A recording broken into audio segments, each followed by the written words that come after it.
Welcome everyone to our Friday in the kitchen. Today we are making gluten-free buns. So I want to welcome you all.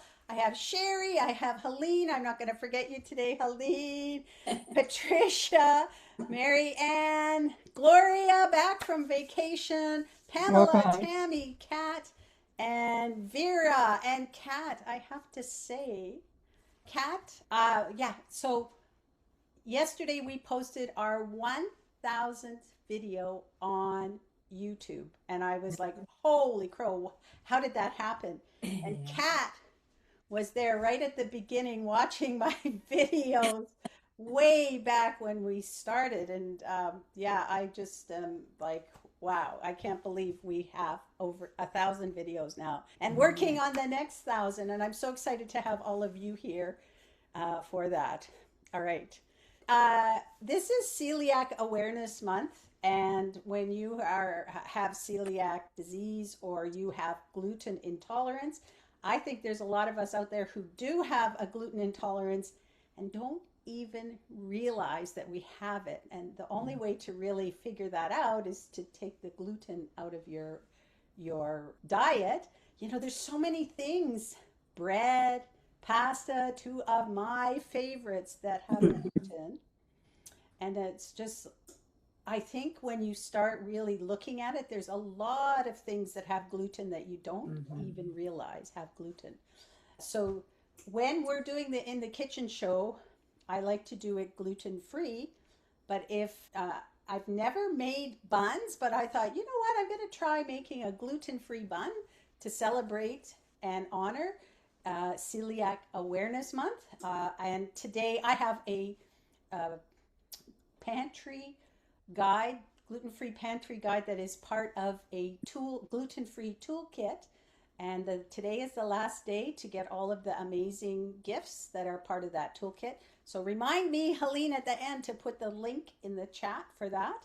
I've already going to have an email that goes out. So are you ladies ready for gluten-free bread? Easy, easy Yes. buns. Yeah. Very easy to make. I'm just going to turn on my light here. Super, super easy to make, which is what I like. Let's keep things super simple. All right, so we are going to start by making, well, we start with a bowl. I got my little bowl here, and I'm going to probably use a spoon, and we're going to add some oat flour and almond flour. Now, you could go to the store and buy oat flour and almond flour, but I'm going to show you an easy way to make your own. Nobody teaches us this stuff. How do you make your own? You So, just so blend it simple. in a blender. All right, so I have my That'll be it. blender here. This is my high-speed blender. I am just going to add, I have rolled oats here. Not the quick oats, the rolled oats. You want to, these got to be gluten-free. Now, the first time I heard that, I was like, how come oats need to be specified as gluten-free? Because there's no gluten in oats. The gluten is in wheat products, and that gluten is what gives structure to breads and pastas and stuff.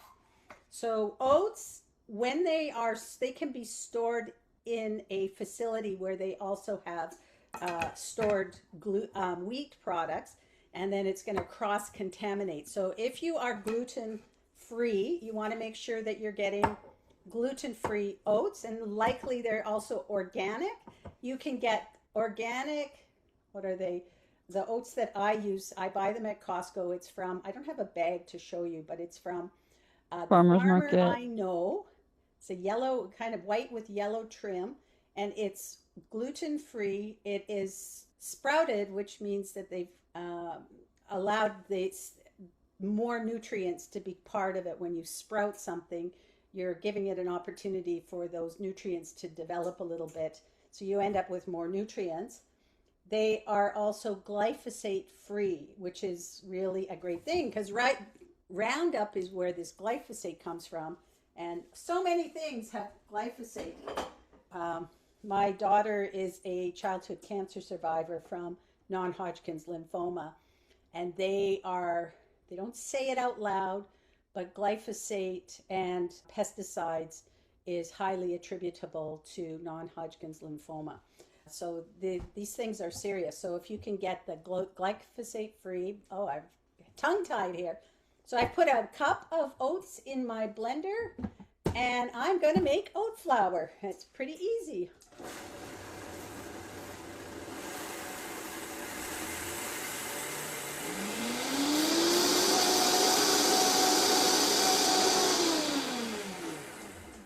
So you just blend it. You don't even have to get up that high, but once it starts to, the vortex kind of pushes it around and you can see it flying around in the container, you know that it's ready. So that took what, 20 seconds maybe to make oat flour. Easy peasy. So I have around a cup of oat flour. It's maybe a little less because the oats, a little more. The oats might have condensed a little bit, but it's not that much different. Like I said, you can buy that in the store if you want, but how easy is that to make oat flour? Now we're going to have almond flour. We're going to make our almond flour too as well. So let me move this stuff out of the way. Now you can take, I've got 1/3 of a cup of almonds. I can put them in the blender and blend them up. Then watch that you don't put it too high a speed and you end up making almond butter instead of almond flour. So what I'm doing instead is I have a little food processor. I have a mini one that I hardly ever use. I'm going to actually make the oat flour here, and it's going to be a little bit mealy. You can get it finer, and again, you can buy almond flour in the store. This is going to be loud to start with, and I'm just going to make this almond.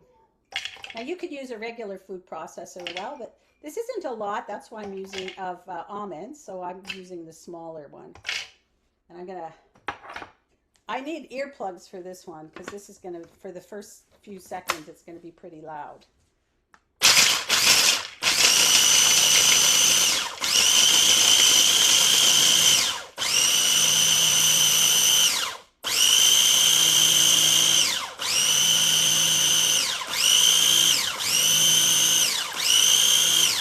Actually pretty loud altogether. Whew. But always at the very beginning it's louder. So this is a bit mealy. Like if I, let me take this off the thing, put this to the side. So it is a bit mealy, so it's not too bad, but you can feel, like I can feel some of the crumbs. I don't know if you can see that. Let me give it to you. It is pretty mealy. It's not, you know, like we expect flour to be very fine. It's not that fine, but that's okay. It's good. This is rustic, by the way. I like that. I'm just going to scrape around the sides. All right. And then we're going to add in the rest of our dry ingredients. So I have psyllium husk powder here, or psyllium husk. So psyllium husk, you know the things like Metamucil and that's psyllium husk is the main ingredient. And psyllium husk is really a water-soluble fiber.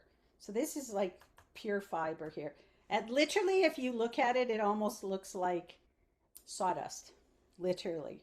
So I'm going to put a couple of tablespoons of that in here. So what psyllium husk does when you're working with it is it's going to take up a lot. You don't need a lot because it's going to soak up all of the moisture. It's like a sponge when you use it, but it also helps to bind and hold everything together. So we're using the psyllium husk to help hold everything together today. And I'm going to add a little bit of baking powder here. Just a couple of teaspoons, or a teaspoon-ish. And it's not, like when you're baking, you have to be really mindful. I'm at the bottom of this. I need to do one. What's that called? That's Debbie? baking powder. Okay, thank you. You're welcome. So I have about a teaspoon of baking powder here. And then I'm just going to add a little bit of spices to it to kind of give it a bit of flavor.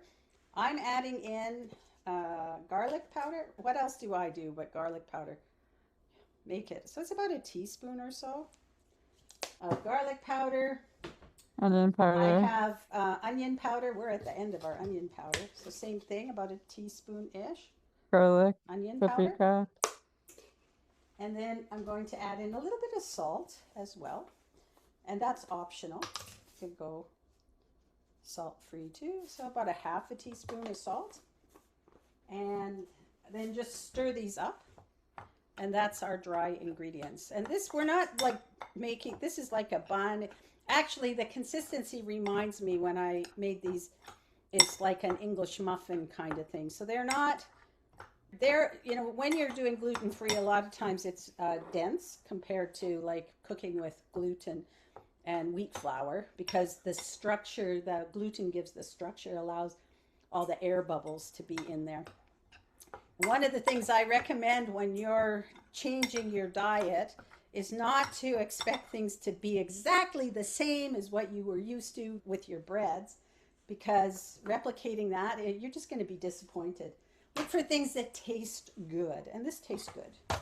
It's not the same as a bun, you know, that you buy at your delicatessen or at the grocery store, but it tastes good.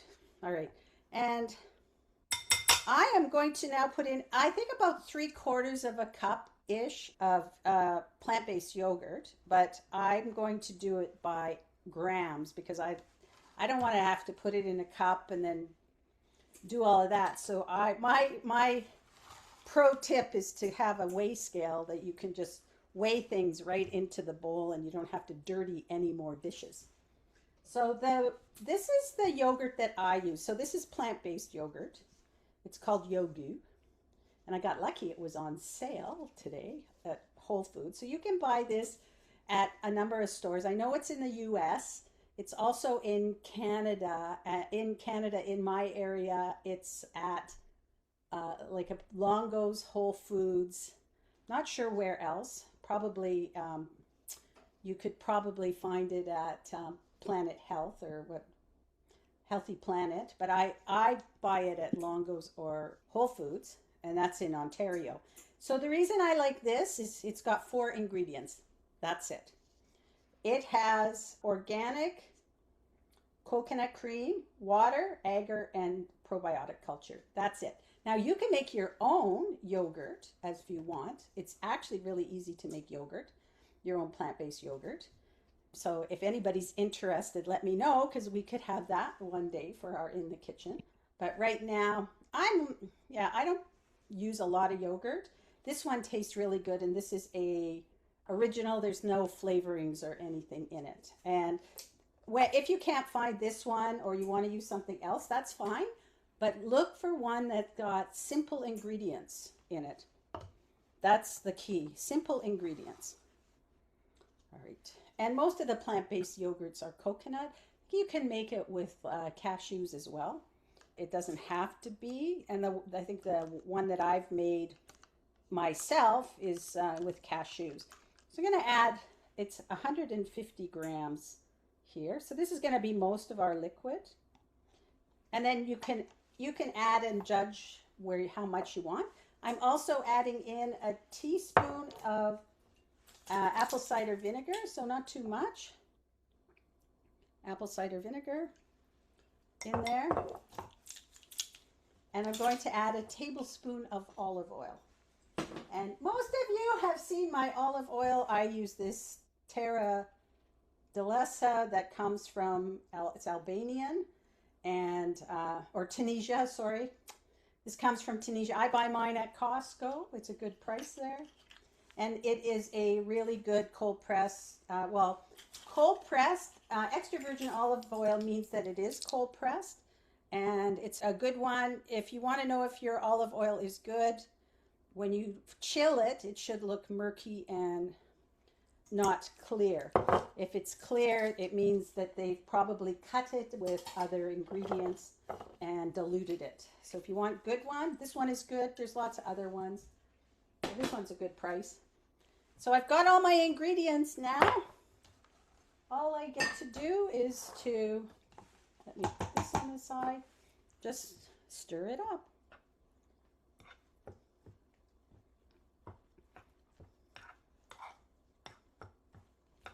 And then if you need more liquid, you can add, I just add more of the yogurt, the coconut yogurt to that. And that will do it. But this looks pretty good here.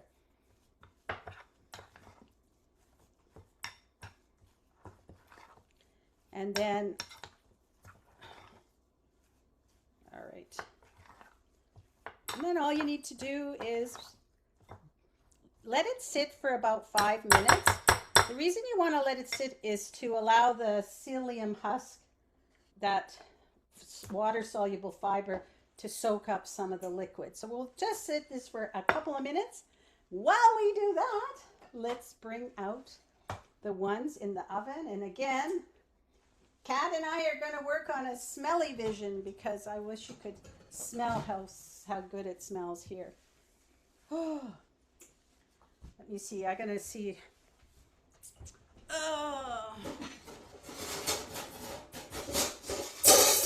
I'm bringing out some racks here because I'm going to bring it out right here. Get my oven mitts. So I did this 2 ways. One, I did it like a muffin tin. You could put it in a muffin tin. So you could put these in a muffin tin. That's one way that you can do it. Is just I have a silicone. My daughter bought silicone muffin tins, so I use that.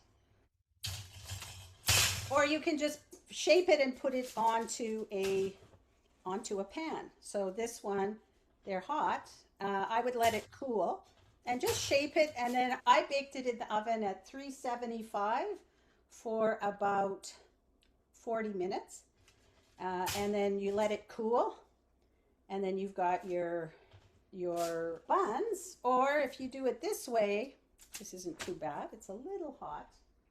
Let me bring this out here. They're a little brown on the, so they look. Now, isn't this an easy way to grab and go your breakfast? Just grab and go.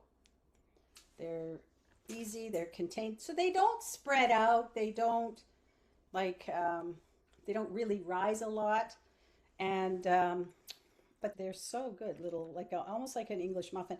And I added on some of these, I added a little bit of olive oil, and I added some sesame seeds on these ones. So, you can do whatever variation you want, literally. You can add in other spices. You could do like an Italian, like rosemary, make rosemary buns. You could make a cinnamon raisin bun if you wanted. The sky is the limit.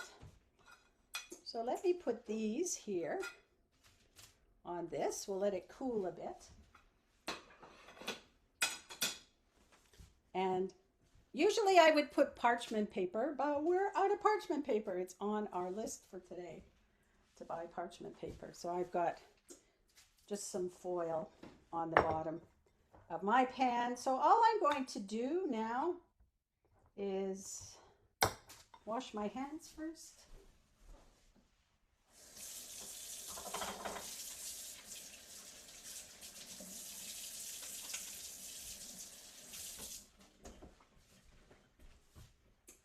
I don't want to. And then I'm just going to take some of the dough and just shape it into a little bun. So that's one way to do it. You get your buns, and you can make them small or big. When they cool, you can put them into, a little baggie, put them in the fridge. You can freeze them, and it's a really great, if you don't want a sweet breakfast thing and you want something grab and go, this is great. I'll put a couple on there, just kind of do that. Let me take these cool off really easy and fast. And so for the muffin tins, because these are silicone, I wouldn't line them. But all I would do is just put some in and tamp it down. That's it. And voila. Put them in the oven, bake them, and you have a really great alternative to a bun or a biscuit, if you will. just like that. I'll leave that. Finish that later. I'll put these together here on the side.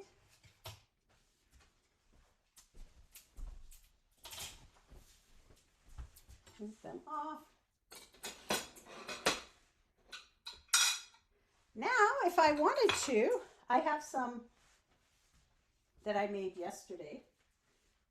My first batch that I made this week, I ate already. I had a couple for breakfast yesterday.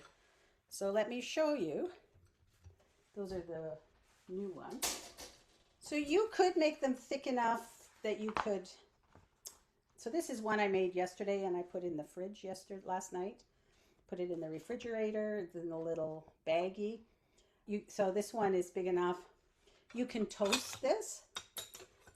And I'm going to try this. So just going to put this in. I've got my little toaster here for a couple minutes. You can try cutting them. They're not they could crumble when you cut them. These ones that I made are they're pretty thin. So I wouldn't cut them because they're already thin. But if you made them thicker, like in your muffin tin, if you made them thicker, you can cut them in half. You may need to put them a little longer in the oven so that they make sure they cook. But I mean, this could actually be a bun for a hamburger bun if you wanted to use it that way. So easy to do. All right, so I just put that in. And while I'm doing that, I'm just going to make, avocado toast is such a, it was trendy. I don't know if people are still eating avocado toast. So I am going to make my own. We eat it all the time. You have avocado toast all the time?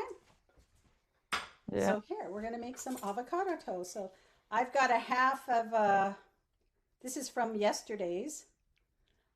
Yesterday I had avocado toast with a couple of those buns.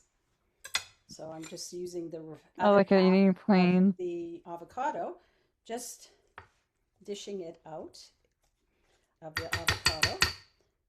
This one is ready to go. And then I've got, you can add a little bit of lime juice to it if you want. A little bit of salt and pepper. You could add in a little bit of tomato or onion if you wanted to your guac. But I'm just going to smash the avocado with a little tiny bit of salt.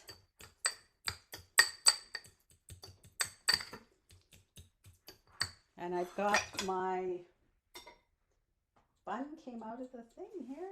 There's my bun. I would probably could toast it a little longer, but it's warm. Just going to add my avocado or smashed avocado to the top.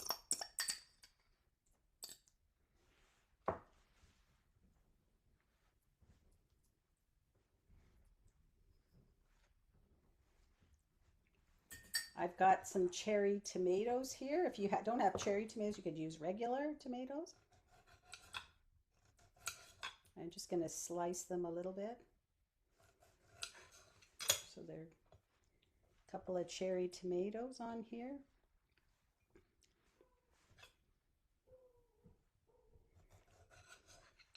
I want to be careful I don't.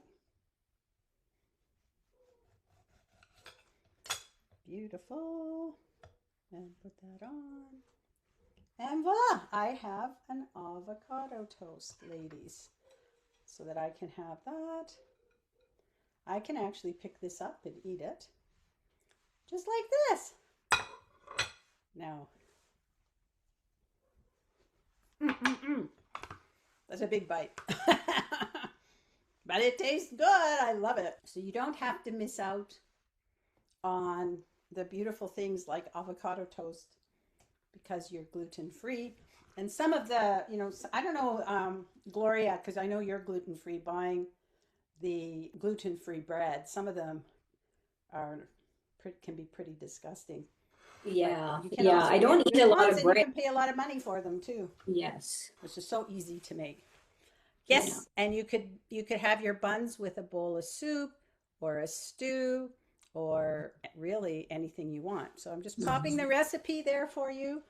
Check Okay. it out. And so easy to make, like literally 20 minutes and pop them in the oven, even less than that. It all depends on what ingredients you have ready. And if you're making them often, you can make up a big batch of oat flour and almond flour and just have it in the freezer and use that instead of every time you're making them. Use this, bring out your appliances for that, because definitely I think just doing it yourself is so much easier, and you don't know how long some of that stuff is sat around. Anytime you make it yourself, it usually tastes better than the store-bought stuff. Usually. All right. Are there any? Okay. Vera says in Germany they have super delicious gluten-free bread. Yeah, in Germany. Yeah. And our Costco has wheat She's ingredients not. in almonds. Oh, that's interesting. Yeah, when you are gluten free, when you're celiac, because I have some friends who are celiac, you really have to be very careful because if you go out to a restaurant and they fry stuff like you think if you had French fries. Now I know some places they coat the French fries and of course it's got flour and gluten in it.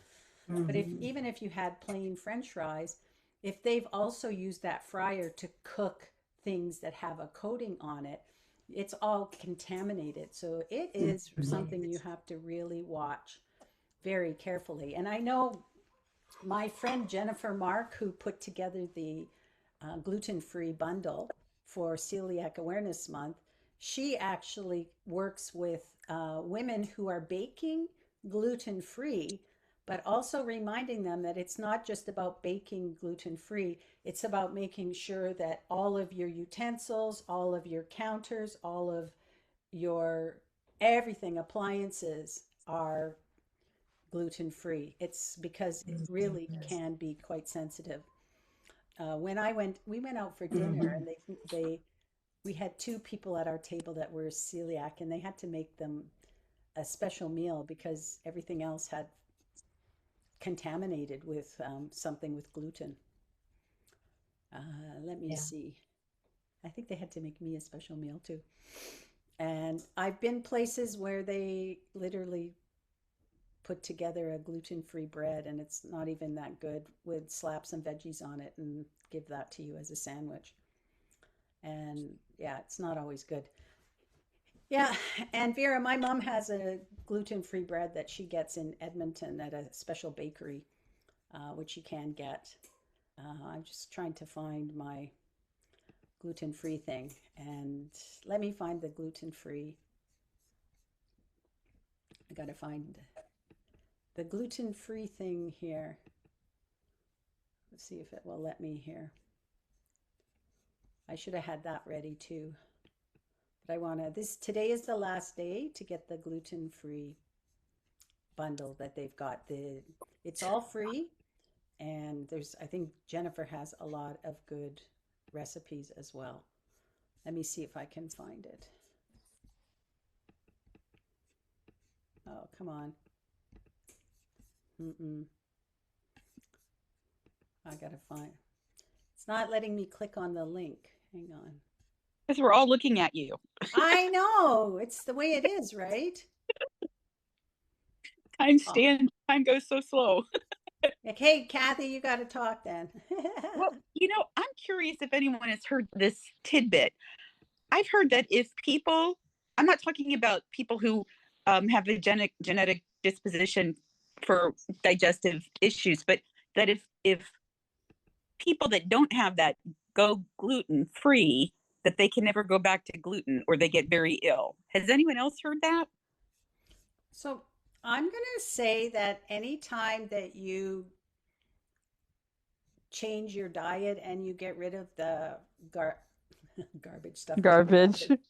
The Okay. processed foods and when you get rid of those processed foods and other things that aren't so good for us, and we all know what they are, like for the most part, we're, that what happens when you do that is when, if you go back to them, you definitely can feel it. For sure. That goes for gluten, it goes for sugar, it goes for processed foods, it goes for meats.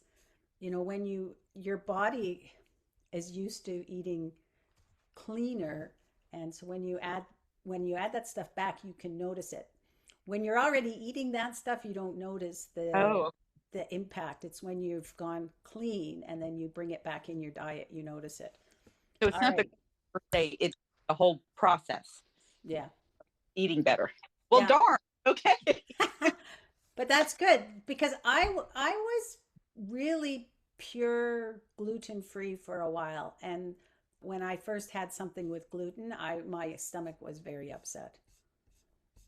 Yeah, you do get more sensitive Yeah. when you stay. So what's the, I don't know how to ask this, but what's the, Sorry? I don't know how to ask my question. So like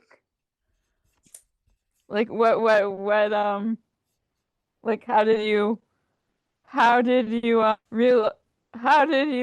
figure it out, or like where did you, like how, like what brought it, or what made you say you're gluten free now? I guess I'm not asking. No, Well, sometimes my so words are not coming. Sorry. when if you have digestive issues, there's a few things that you can try. Like they usually sometimes some people will recommend an elimination diet. Okay. And so you would eliminate dairy, eliminate gluten, eliminate other foods that can trigger digestive issues. And then if you start feeling better and you add them back in, you're going to feel it. But honestly, for me, the eating a whole food diet and being gluten free, it was a choice for me. That was a choice, but I also know that I feel better when I do it that way. You will feel better.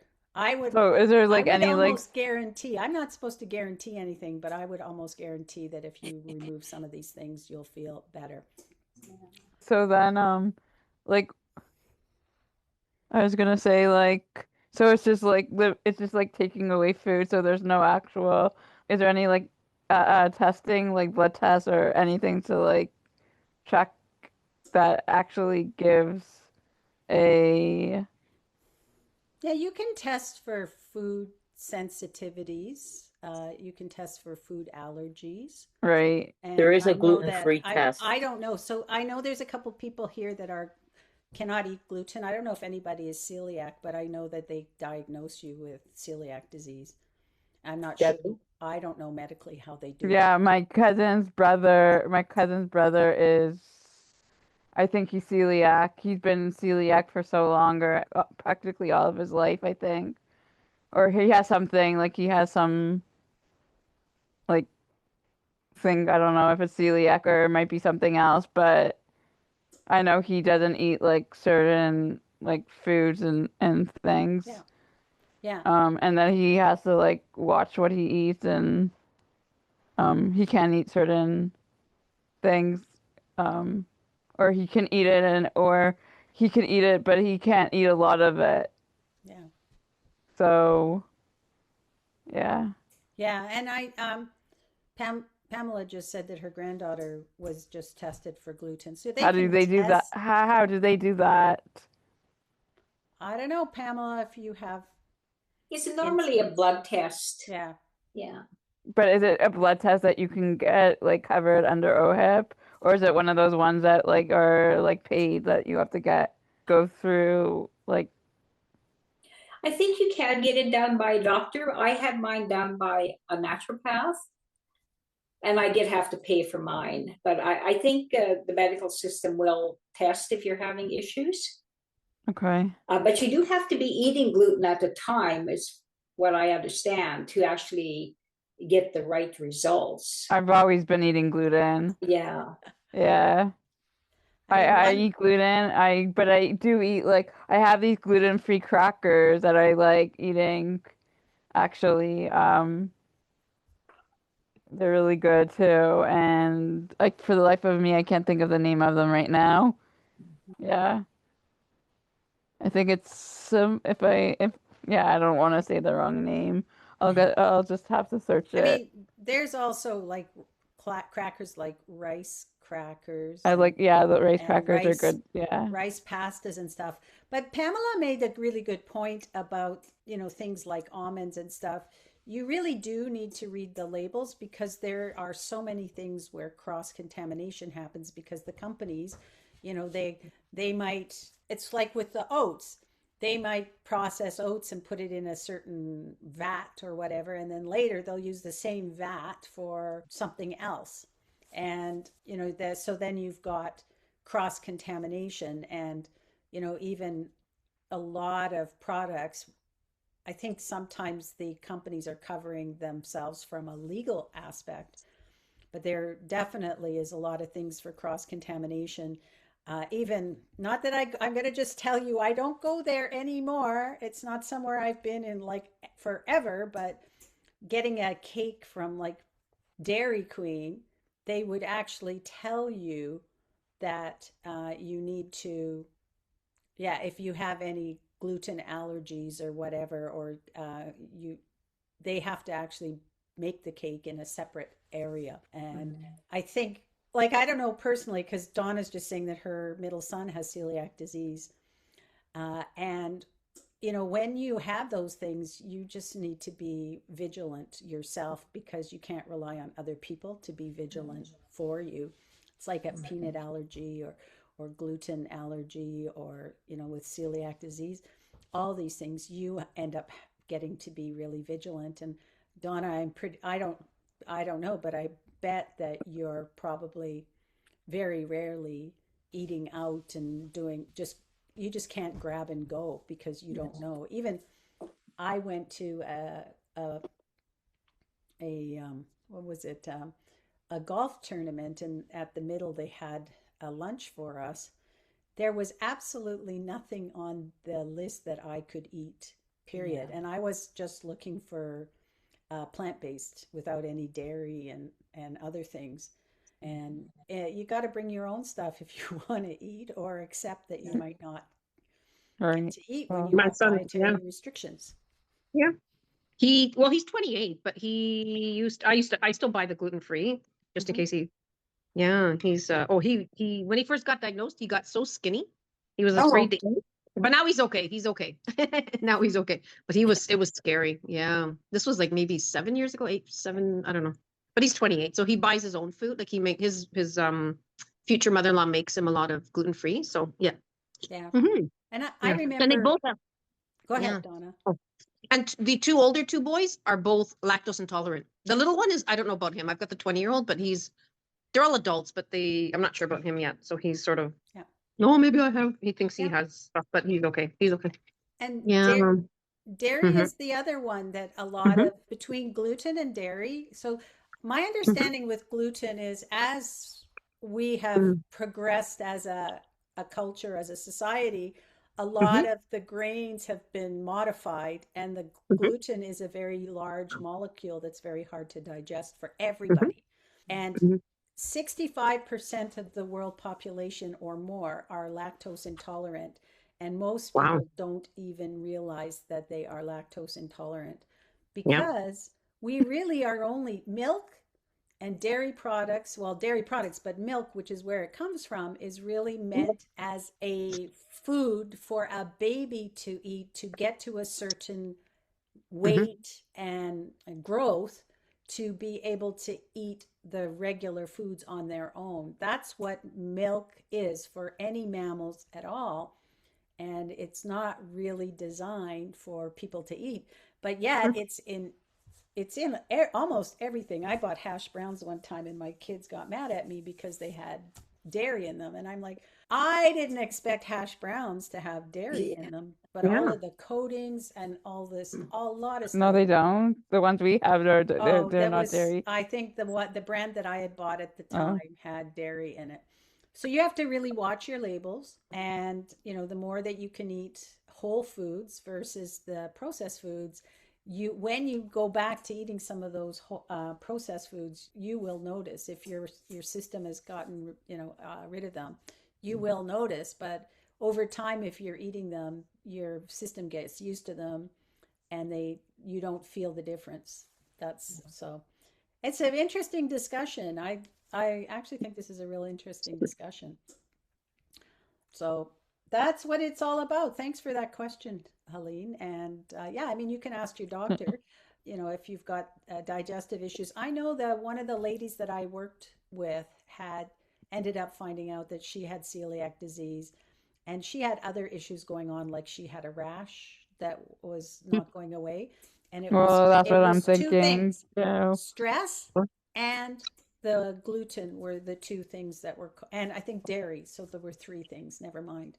But those were the Mhm. three things. And that's why I'm so big on the nervous system now, is because once you end up with stress, that's just such a game changer. And the world we live in, a lot of times we don't even know that we're stressed out. I didn't know I was in stress because I thought I just was really good at handling it, but it was showing up in other ways in my body that weren't good for me, but I had no idea. I just thought I was fine because I just didn't feel it. That's the thing about stress and our nervous system. Anyway, I don't want to say more. Is there any other questions or comments? And maybe we could do a little Q&A about gluten, and I could check with that, because I'm sure Jennifer also, her family is gluten free because of her kids. So I might ask her what she's other resources, but check out the gluten-free toolkit, because there's lots of good things there. And yeah, I hope everybody has a good rest of their day and a great weekend. And I got my avocado toast for That's so lunch. funny. So good, Deb. Same to Looks you. good, Debbie. All right, everyone. Bye-bye, Debbie. Bye, Thank you. everyone. Have a wonderful weekend, everyone. Sending Yeah, you you so as well. much You as love. well. Thank you. Bye. Bye-bye. Bye. Bye. Bye.